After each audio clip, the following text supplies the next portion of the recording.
Hello and happy day. Have you reminded yourself to slow down today, to reduce the noise, to listen? My name is Igor SF Walker, and I'm here to remind people to slow down, to reduce the noise, to walk their lives into a natural flow.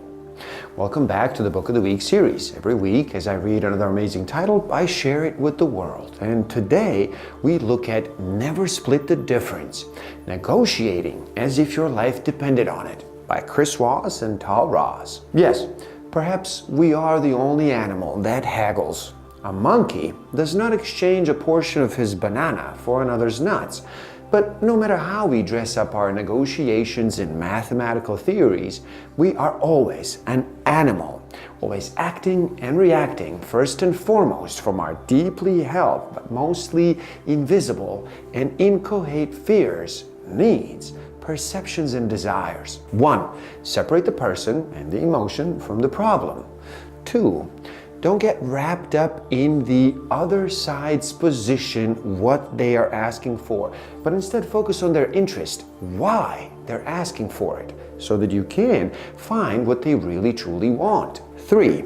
Work cooperatively to generate win-win options. And 4.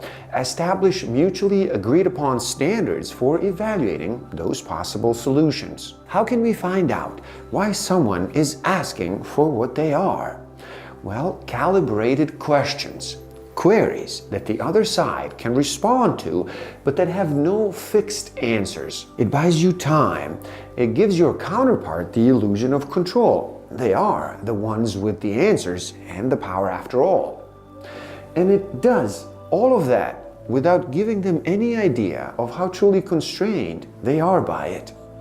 There's the framing effect, which demonstrates that people respond differently to the same choice depending on how it is framed.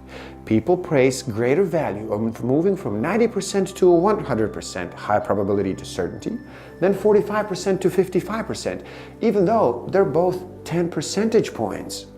Prospect theory explains why we take unwarranted risks in the face of uncertain losses, and the famous loss aversion, which shows how people are statistically more likely to act to avert a loss than to achieve an equal gain. Negotiating does not mean browbeating or grinding someone down. It simply means playing the emotional game that human society is set up for. In this world, you get what you ask for. You just have to ask correctly.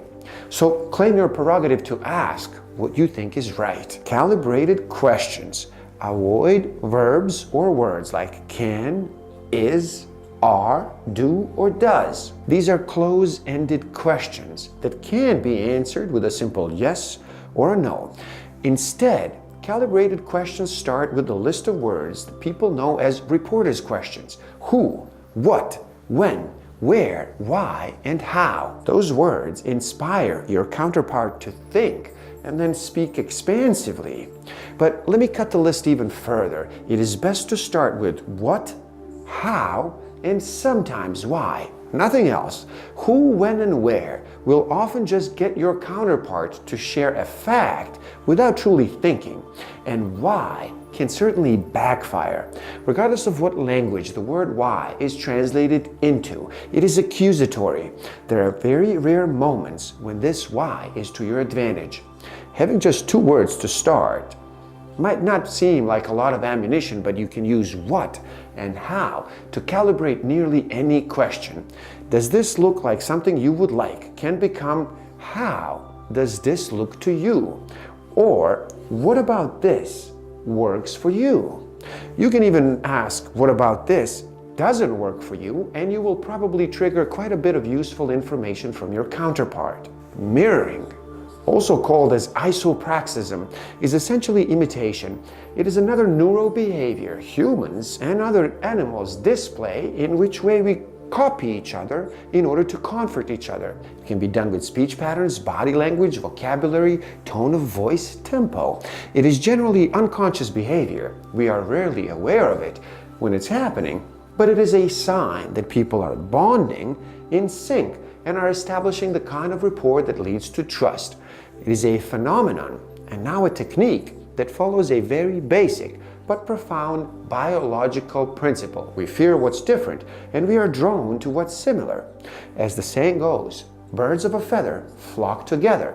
Now, a study was conducted and showed that the average tip of the waiters who used mirroring was 70% more than of those who used only positive reinforcement.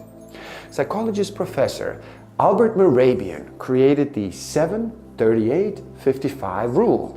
That is, only 7% of the message is based on the words. 38 comes from the tone of voice, and 55% comes from the speaker's body language and face.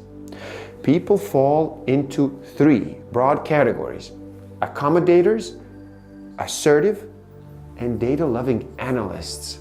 It is easy enough to see how each of these groups views the importance of time differently. Time equals relationship, time equals money, and time equals preparation. If you have enjoyed this video, please do like it, share it with the world, subscribe to my channel, and you can get a direct link to this book in the description below. So get it and read. Thank you. Love and respect.